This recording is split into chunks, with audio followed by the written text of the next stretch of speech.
Oremos. Padre amado, Padre celestial, Padre eterno, bueno y glorioso que estás en los cielos, venimos delante de ti, Señor, en regocijo, en alegría, celebrando en esta noche, Señor, el momento en el cual tú decidiste, Señor, humillarte y habitar entre nosotros. Tú que naciste de una virgen, Señor, y decidiste por medio de tu Hijo salvar, Señor, al hombre de la condenación del pecado. Que tú derramaste, Señor, tu ira sobre tu Hijo, el cual cargó con cada una de nuestras culpas. Padre, nosotros en esa noche venimos a celebrar su llegada, venimos a celebrar su nacimiento, venimos a celebrar, Señor, el hecho de que Dios vino y habitó entre nosotros. Por eso queremos implorarte, Señor, que tú nos hables en esta noche, que tú recibas las alabanzas, Señor, que le hemos hecho a tu nombre, pero de igual forma que tú nos hables y nos ministres, que nos confrontes, Señor. Y si hay alguno aquí en esta noche que todavía no te conoce, Padre, te pido para que tú ablandes su corazón, para que tú ablandes su alma, Señor, y permitas que en esta noche pueda salir, Señor, de ese templo conociéndote y teniendo seguridad que es un hijo o una hija tuya. Padre, te damos la gracia infinita por esa oportunidad y pedimos tu bendición en el santo nombre del Hijo Jesús. Amén y amén. Pueden sentarse. No sé si se habrán... Vamos a ver si se queda. Ok. No sé si se habrán dado cuenta, pero ya llegó diciembre. A veces dura demasiado para llegar y hay veces que simplemente llega en cuestiones de días, por así decirlo.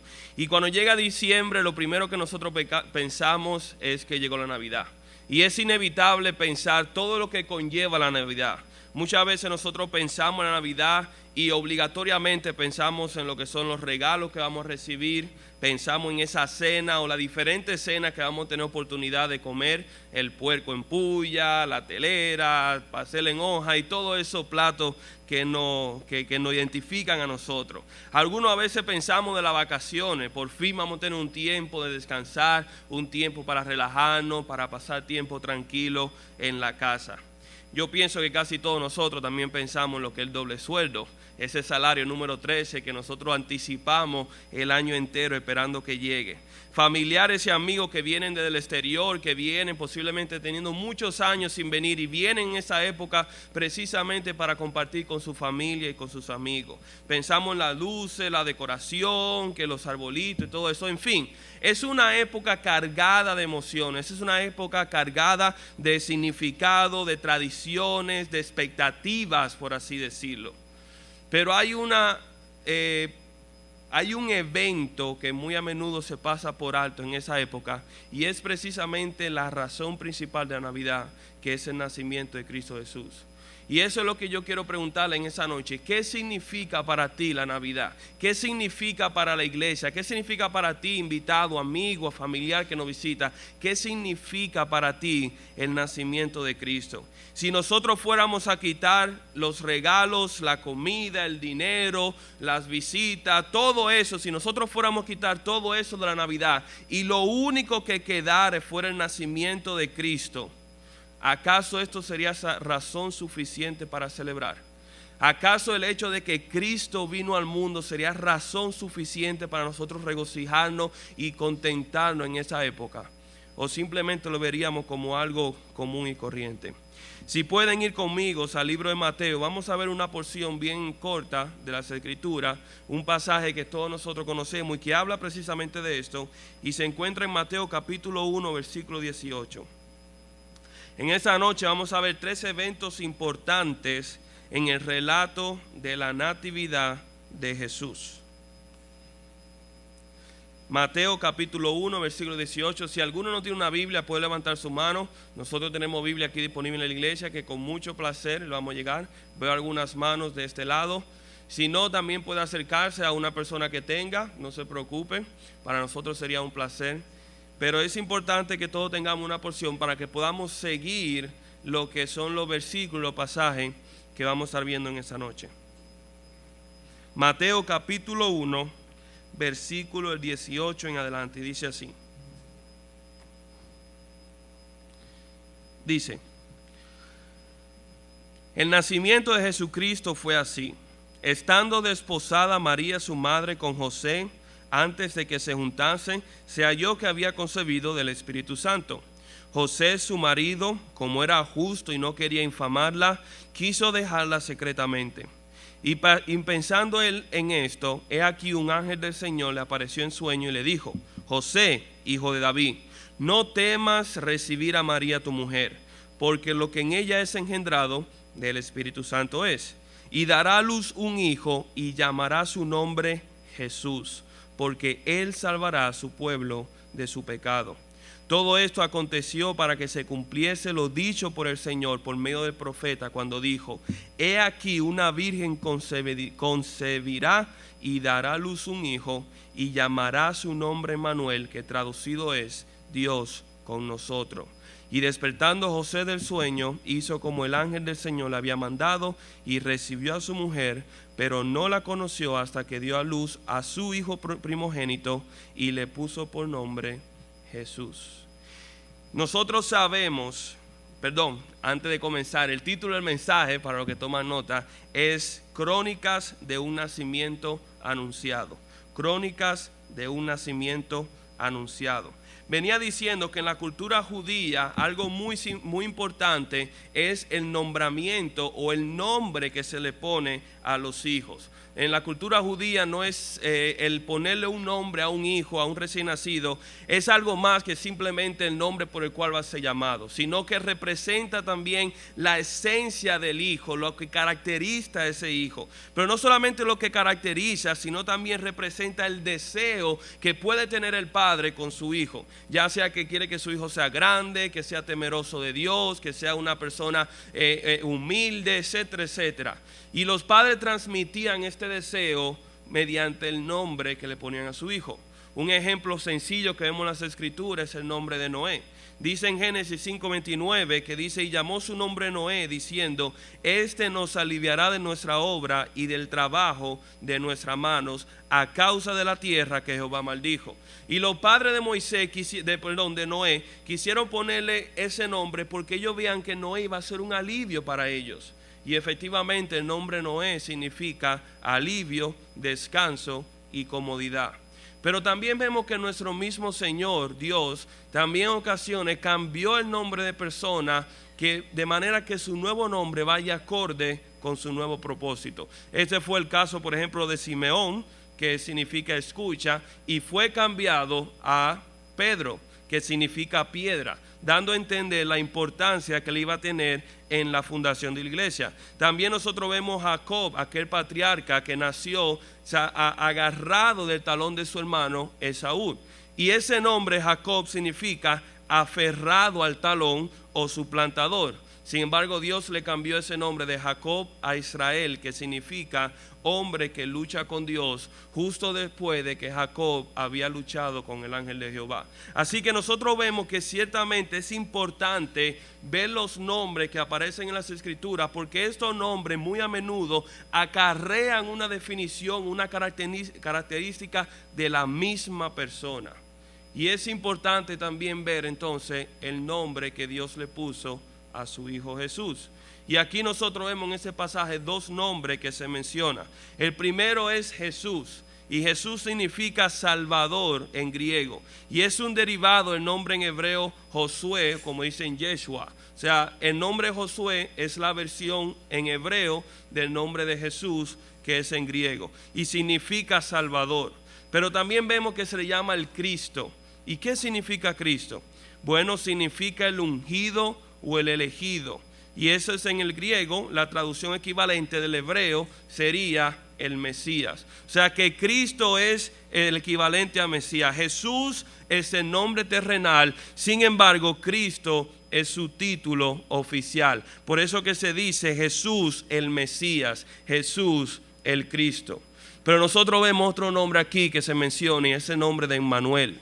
Y este nombre fue profetizado mucho tiempo atrás por el profeta Isaías, cuando dijo esa misma palabra, que llamará su nombre Emmanuel, que traducido es Dios con nosotros. Y eso es lo que significa este nombre. Aunque Jesús es su nombre y Cristo es su título, Emmanuel es la esencia de Jesucristo. ¿Quién es Jesucristo? Dios con nosotros. Dios con nosotros. ¿Y qué significa que Dios está con nosotros? Pudiera sonar un poco raro porque según se entiende, Dios es omnipresente, por ende Él se encuentra en todos los sitios. ¿Cómo va a ser que de buenas a primeras ahora Dios se encuentra con nosotros? ¿Acaso Él no siempre ha estado con nosotros? Si nosotros estudiamos las Escrituras, nosotros vamos a ver algunos detalles muy interesantes con relación a este nombre. Y hay que entender, cuando nosotros nos hacemos esta pregunta, tenemos que ir directamente a lo que es el principio de la Navidad. Y la Navidad no comienza en el libro de Mateo como nosotros pensamos, no. La Navidad comienza mucho antes de Mateo, de hecho en el primer libro de la Biblia, que es el libro de Génesis. Así que si pueden también vayan conmigo a Génesis capítulo 1, versículo 26. Génesis capítulo 1, versículo 26.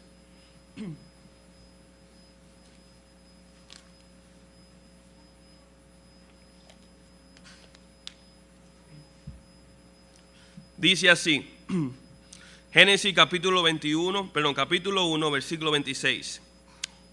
Entonces dijo Dios, hagamos al hombre a nuestra imagen conforme a nuestra semejanza, y señoreen los peces del mar y en las aves de los cielos y en la bestia y en toda la tierra y en todo animal que se arrastra sobre la tierra. Y creó Dios al hombre a su imagen y a su semejanza. A imagen de Dios lo creó. Varón y hembra los creó.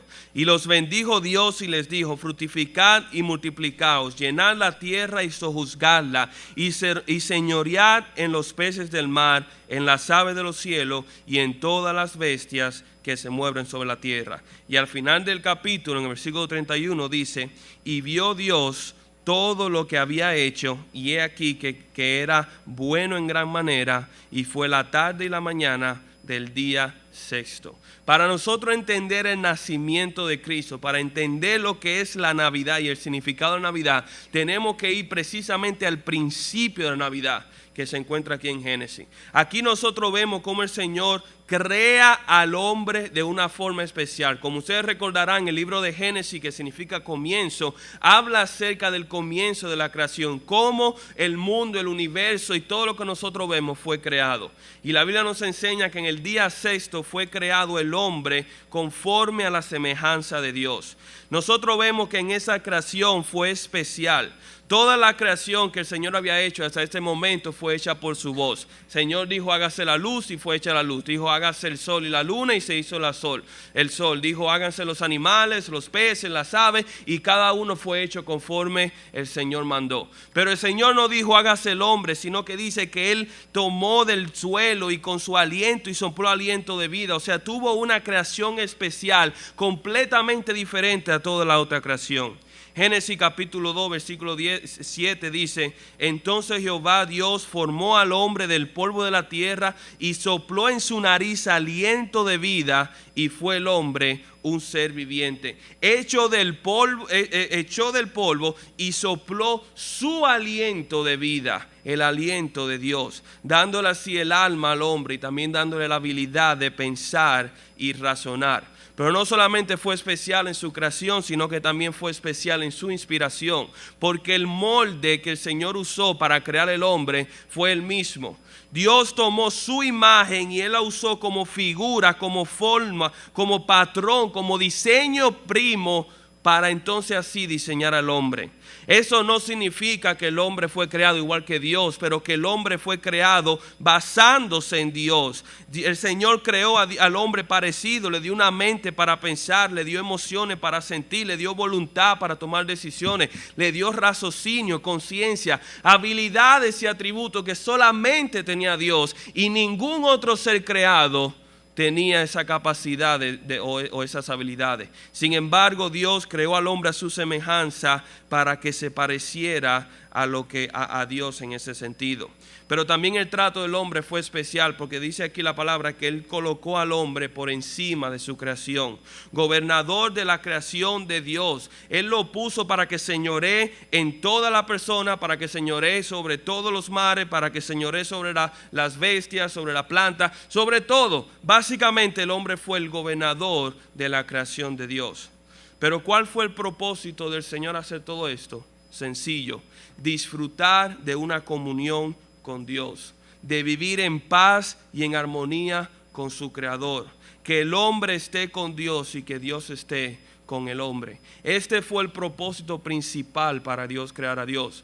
Dios no necesitaba crear a Adán, Él no necesitaba crear a Eva y Él no ganaba nada con crear al hombre y a la mujer. Simplemente el Señor anhelaba poder estar en comunión con el hombre, y el hombre fue creado para estar en comunión con Dios.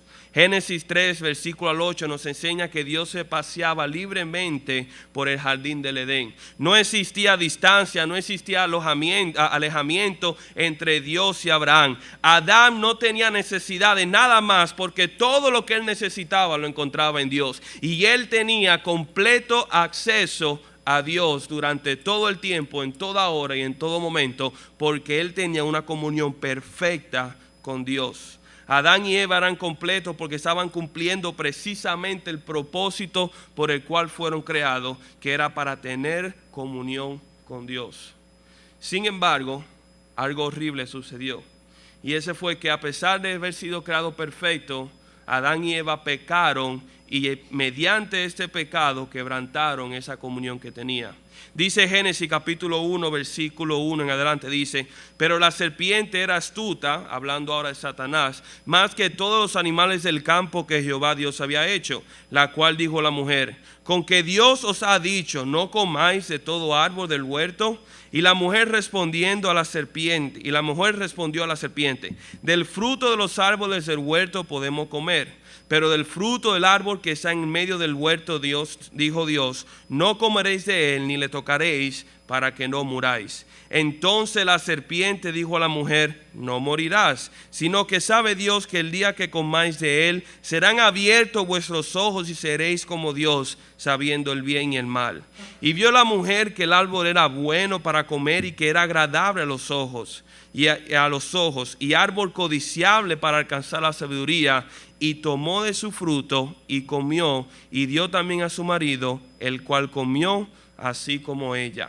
Aquí nosotros vemos cómo Satanás engañó, como ha estado haciendo desde la creación hasta hoy en día, para desacreditar lo que Dios ha dicho y decirle: Dios no quiso que ustedes no comieran de ese árbol. Él no quiso decir eso. Dios le había instruido a Adán y a Eva que ellos podían comer de todo árbol que se encontrara en el jardín. De todo lo que él había plantado estaba libre para ellos comer, con excepción de un árbol, que era este árbol, el árbol de la ciencia del bien y del mal. Ese era el único árbol que Adán y Eva no podían comer, porque el día de que él comieren, ciertamente iban a morir. Y eso fue lo que pasó. Satanás tentó a la mujer, la cual comió y dio a su marido, y también comió, y por ende pecaron, y como consecuencia de esa desobediencia vino el pecado aquí al mundo. Y fue en ese momento que, como decimos aquí, todo se echó a perder. Todo se echó a perder. ¿Cuáles son las consecuencias de este pecado? Sencillo. Número 1, maldijo la creación. Génesis 3, versículo 17 nos dice que la tierra fue maldita por causa de Adán y de su pecado. Una creación que había sido perfecta, una creación que nunca había experimentado la corrupción o el sufrimiento, la muerte, nada de eso. Era una creación completamente perfecta, hecha por Dios. Fue corrompida por el pecado, y poco a poco la creación comenzó a sufrir los efectos del pecado. Pero no solamente maldijo la creación, sino también que trajo muerte. Dice la palabra de Dios en Génesis 2:16 que el Señor le dijo que ellos no podían comer, porque del día que de él comiere, ciertamente morirás. Adán y Eva fueron creados para vivir para siempre en comunión con Dios. Sin embargo, el día que ellos pecaron, perdieron ese atributo, y Adán murió, murió Eva, murieron todos los animales del huerto del Edén, toda la planta, y así sucesivamente. Aunque nueva vida salía, esa vida tarde o temprano moría. Pero más que todo también trajo separación entre Dios y el hombre. Romanos 3:23 dice: por cuanto todos pecaron y están destituidos de la gloria de Dios. Esta relación perfecta que había tenido el hombre con Dios, esta comunión para la cual el hombre fue creado, fue quebrantada por culpa del pecado. El pecado separó a Dios del hombre, quebrantó esa comunión y creó un abismo entre el uno y el otro. Nunca más Dios habitaría con el hombre a partir de ese momento. Nunca más el hombre sería capaz de estar delante de la presencia de Dios, porque el hombre ahora era pecador y había corrompido su naturaleza por medio del pecado. Romanos 5:12 dice: por tanto, como el pecado entró en el mundo por un hombre y por el pecado la muerte, así la muerte pasó a todos los hombres por cuanto todos pecaron. Y así como pecó Adán y así como pecó Eva, también pecó Abel, también pecó Caín, también pecaron sus hijos, y toda la generación y todo hombre de ese momento ha pecado, porque hemos heredado esa naturaleza pecaminosa, porque hemos heredado esta maldad, este pecado que nosotros heredamos de nuestro padre Adán. Y todo esto ha pasado de generación en generación. Pero no todo está perdido. De hecho, no todo fue perdición en ese momento. Porque al mismo tiempo que el Señor dijo la condenación, al mismo momento que Él explicó la consecuencia de su pecado, también explicó la esperanza de redención. En Génesis capítulo 3, versículo 15 dice el Señor: y pondré enemistad entre ti y la mujer, entre tu simiente y la simiente suya, y ésta te herirá en la cabeza y tú le herirás en el calcañar. Dios promete aquí la futura venida del Mesías, aquel quien enmendará el daño hecho por el hombre y por el pecado, aquel quien reconciliaría a Dios con el hombre, aquel quien pagaría la culpa del pecado y traería salvación al hombre. Y esta simiente no es nada más y nada menos que Cristo. Satanás ciertamente iba a herir a Cristo en el calcañar, en el sentido de que Cristo iba a morir en la cruz, pero Cristo heriría a Satanás en la cabeza de una forma definitiva y fulminante, también muriendo en la cruz, entregando su vida por los pecados de la humanidad. Y desde este momento en adelante, durante todo el Antiguo Testamento, nosotros vemos cómo esta promesa es reafirmada y reafirmada una y otra vez. Después de Adán y Eva pasaron muchos años más, pasaron muchos hijos, muchas generaciones, y llegó una persona por nombre de Abraham. Y esa persona, Abraham, fue un hombre común y corriente, ordinario, nada en especial en él. Sin embargo, Dios eligió a Abraham. Y el propósito por el cual Dios eligió a Abraham fue, número uno, para darle una tierra que él había prometido. Pero más que darle una tierra, también le iba a dar una gran nación, que era la nación de Israel. De la simiente de Abraham, del fruto de las generaciones de Abraham, iba a nacer esta nación que se conoció como Israel, la gran nación de Israel, el pueblo de Dios. Pero no solamente eso, sino que de esta nación iba a venir el Mesías, el enviado de parte de Dios. Dice Génesis capítulo 22, versículo 15 en adelante, dice lo siguiente: y llamó el ángel de Jehová a Abraham por segunda vez desde el cielo y dijo: por mí mismo he jurado, dice Jehová, que por cuanto has hecho esto y no has rehusado tu hijo, tu único hijo, de cierto te bendeciré y multiplicaré tu descendencia como las estrellas del cielo y como la arena que está en la orilla del mar. Y tu descendencia poseerá las puertas de sus enemigos. En tu simiente serán benditas todas las naciones de la tierra, por cuanto obedeciste a mi voz. Y aquí nosotros vemos este pacto que hizo Dios con Abraham, donde dice: en tu simiente, en tu descendencia, yo bendeciré a todas las naciones. Aquel simiente que iba a venir de la mujer, aquella simiente que iba a herir a Satanás en la cabeza, esta simiente también iba a venir por Abraham, iba a nacer de la tribu de Israel, de la nación de Israel.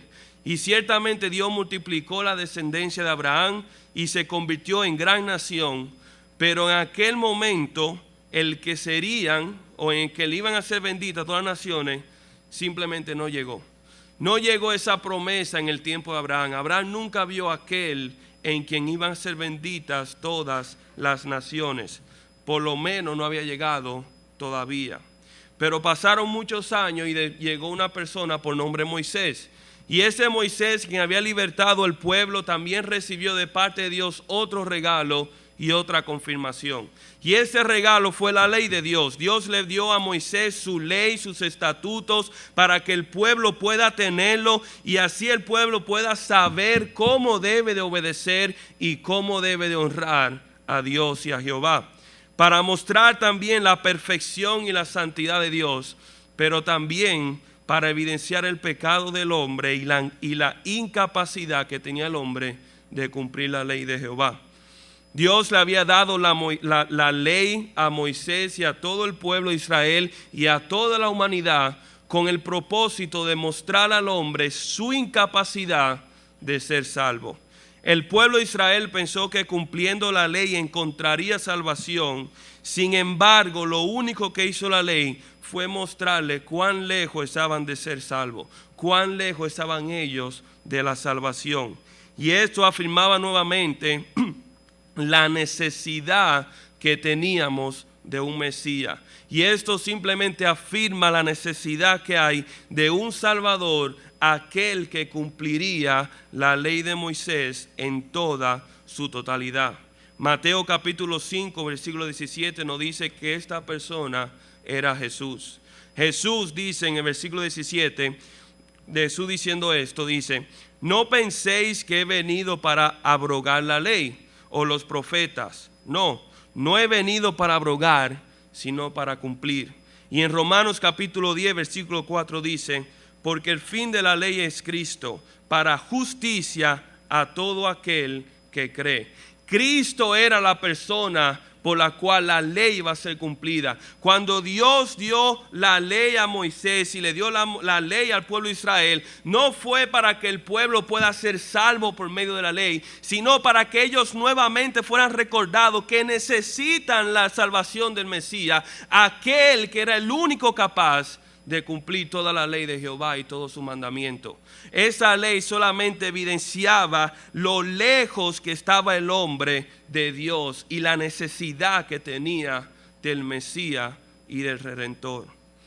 Muchos años pasaron después que recibieron la ley, y no solamente el Señor estableció su ley, pero también estableció su forma de adoración por medio del templo y el tabernáculo. El Señor, después de establecer la ley, instituyó la adoración, y para la adoración el Señor tomó de las 12 tribus de Israel y eligió una tribu que era la tribu de Leví. Y esta tribu de Leví no podía tener tierra, no podía tener posesión, porque su único propósito era servir a Jehová y servir al pueblo.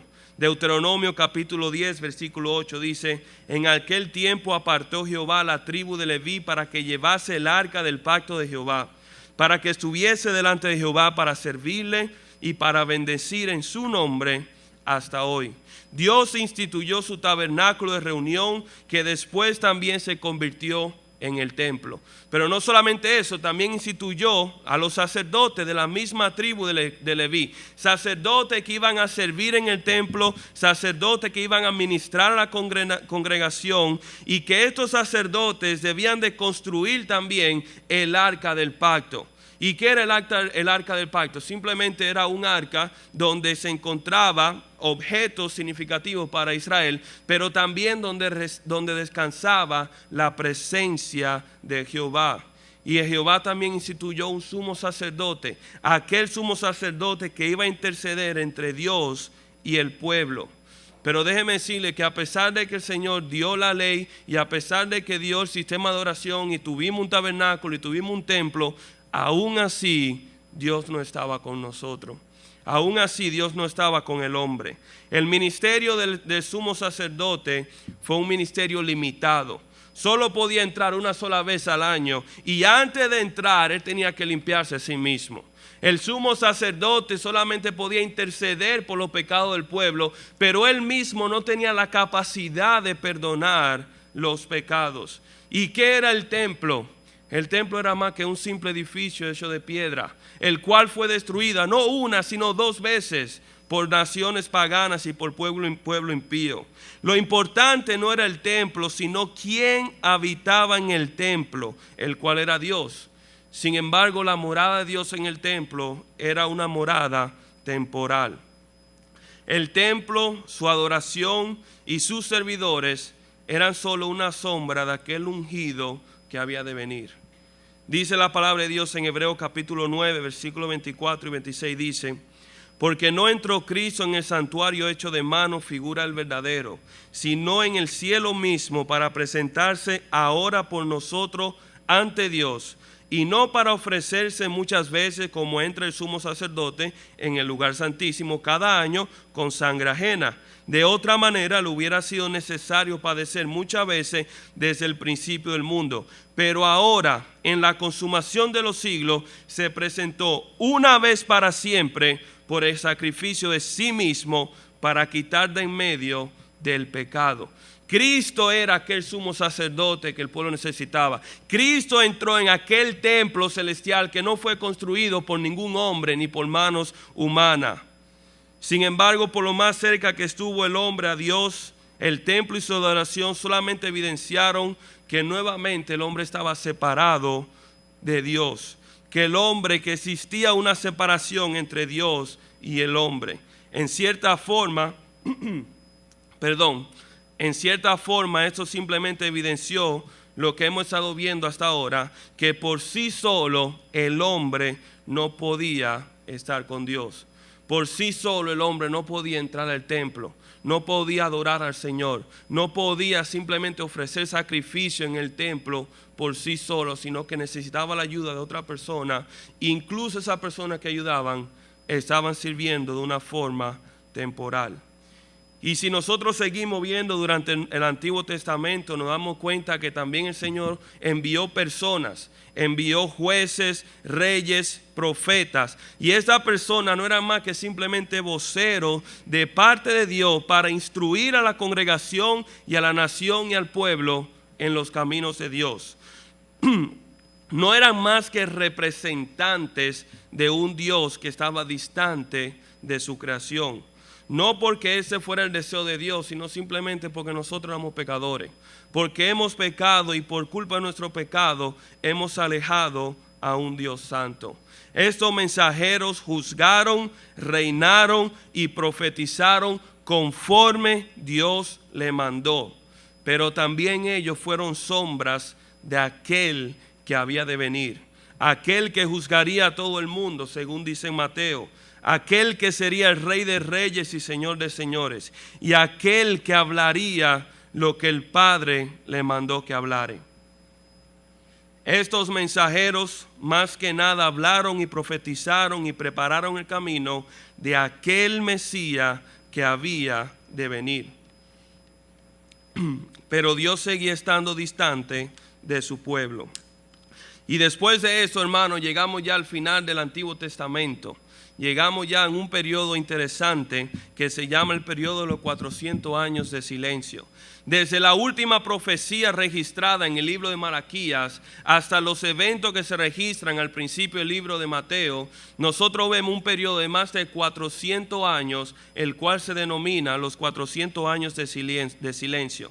Y en este periodo Dios cesó la revelación que Él había dado a su creación. No se registraron más profecías, no se registraron profetas, por lo menos en las Escrituras, no se registraron alguna revelación de parte de Dios, no se registró ningún evento entre Dios y en los hombres. Básicamente la intervención de Dios en la creación había cesado por este periodo de 400 años. Y hermano, ¿qué yo quiero decir con todo esto? ¿Cuál es el propósito de hacer este recuento de todo lo que ha venido sucediendo en todo el Antiguo Testamento? Precisamente esto, para señalar que desde el momento que el hombre pecó, el hombre ha estado en necesidad de Dios. Y Dios no ha estado con el hombre, sino que por momento ha mostrado sombra, ha mostrado un vistazo de aquel persona que había de venir, de aquel Mesías, aquel ungido que iba a venir aquí a la tierra para una vez y por todas enmendar el daño hecho por Adán y por el pecado. Uepa. Nosotros vemos que hasta este momento Dios había estado ausente de toda su creación.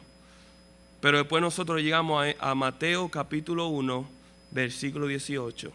Y aquí nosotros vemos, después de miles y miles de años que el Señor había profetizado la venida del Mesías, después de 400 años de silencio donde no se registra ninguna actividad de parte de Dios, aquí viene un hombre y tiene un sueño por un ángel donde le dice: tu esposa va a concebir del Espíritu Santo, y ese hijo, ese bebé, es el Mesías esperado por Dios. Es el Redentor, el ungido, Jesús, Emmanuel, Dios con nosotros. Por primera vez desde el jardín del Edén, Dios habitó con el hombre. Dios se humilló, tomó forma de hombre. No vino con poder o con majestuosidad, más bien vino con humildad. Aquel quien fue profetizado desde el jardín del Edén, aquel quien había de herir a la serpiente en la cabeza, aquel en quien serían benditas todas las naciones de la tierra, aquel quien cumpliría toda la ley de Jehová, aquel quien se ofrecería a sí mismo como cordero inmolado en expiación por los pecados del hombre, aquel que entraría al templo celestial y se sentaría como sumo sacerdote, el único quien sería rey, profeta y sacerdote, el Verbo hecho carne. Cristo Jesús había nacido. Dios había visitado a su creación, y el hecho de que Cristo, Dios de la creación, ha venido aquí en forma de ver es algo que debe simplemente cautivar nuestra mente. Recientemente yo tuve el nacimiento de mi hijo, y ver que una vez Jesucristo fue como esa criatura, una criatura vulnerable, una criatura frágil, totalmente dependiente de su Padre. Dios, el creador de la cielo y de la tierra y de todo lo que nosotros vemos, el creador de cada uno de nosotros, vino en forma de bebé, tan frágil y tan vulnerable, y nació en un pesebre no digno para su majestuosidad y su gloria. Aquel Mesías esperado, anticipado y anhelado por miles y miles de años, por generación en generación.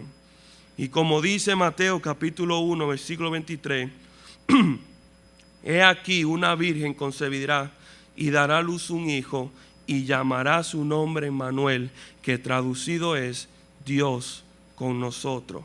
Y ese fue el propósito de su venida.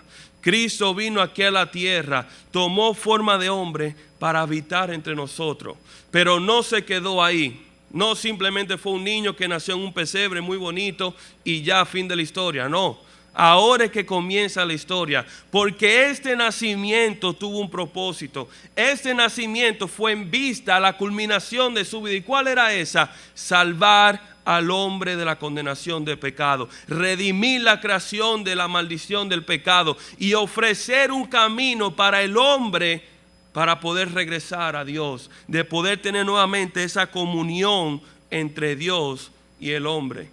Hermano, amigo que nos visita, déjame decirte que es el mensaje de la Navidad. Tú y yo somos pecadores, y por esa razón Cristo tuvo que venir aquí a la tierra a vivir una vida perfecta, a vivir una vida sin pecado, sin embargo entregar su vida en propiciación por nosotros, cargar la culpa tuya, tu pecado y mi pecado en la cruz del Calvario, ser azotado, ser maldecido, ser crucificado y haber muerto en la cruz del Calvario. Todo esto en vista de poder redimirnos, de poder salvarte de la condenación del pecado. Cristo vino al mundo a morir, simple y llanamente. El propósito de vivir fue para morir y resucitar al tercer día. Verdaderamente podemos decir que Dios estuvo con nosotros. Pero la pregunta que yo quiero hacerte en esa noche, querido amigo, es: ¿acaso está Dios contigo? ¿Acaso puedes decir tú, como dijo el ángel aquel entonces, Emmanuel, Dios con nosotros, vino a la tierra pero está contigo? Él habita en tu corazón, habita en tu alma, Él te ha redimido de la condenación del pecado. Si no lo has hecho, no esperes más, porque este es el momento preciso. Hoy es el día de la salvación, dice esa escritura, y hoy es el día en el cual el Señor llama a nosotros a arrepentimiento y a salvación.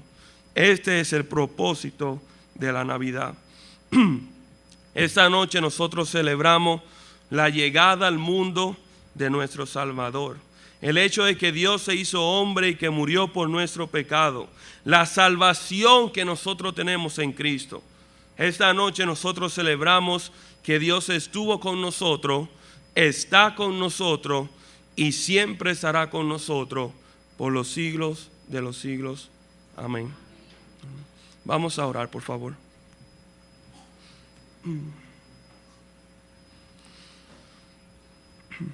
Así, con los ojos cerrados,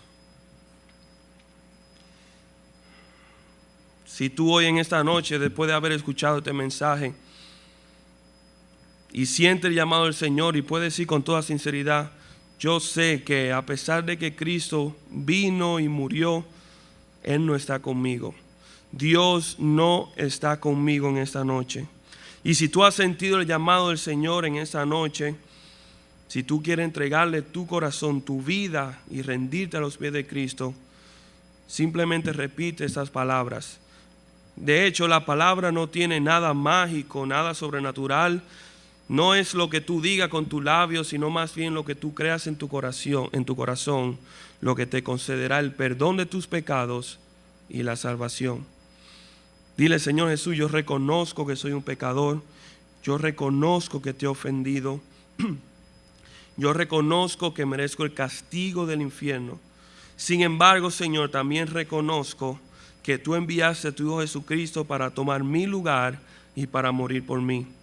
Padre, yo te pido que me perdones, te pido que me perdones mis pecados y me concedas el privilegio de ser llamado hijo o una hija tuya. Padre, gracias por la salvación y la vida eterna que hoy tengo en ti. Padre, te damos gracia infinita. Gracias, Señor, porque un día tú te apiadaste de tu creación, Señor, y tú te humillaste y tomaste forma de hombre. Aquel Mesías, Señor, que durante toda la creación hemos estado anticipando, un día se humilló, hizo hombre y habitó entre nosotros. Y en esta noche, Padre, celebramos que tú hayas venido con nosotros y que tú hayas nacido en este mundo y que hayas vivido una vida perfecta y que hayas entregado tu vida, Señor, en propiciación por nuestro pecado. Padre, celebramos que también tú resucitaste al tercer día y que hoy estás vivo y sentado en el trono, Señor. Padre, te celebramos a ti. Pedimos que no solamente hoy, ni en esta fecha, ni en diciembre, podamos vivir vidas, Señor, que honren aquel llamado que hemos recibido, sino que en todo momento, Señor, y en todo lugar, podamos honrarte y glorificarte con la forma en que nosotros vivimos nuestra vida. Padre, te damos las gracias infinitas y te pedimos todo esto en el santo nombre de tu Jesús. Amén y amén. Que el Señor les bendiga.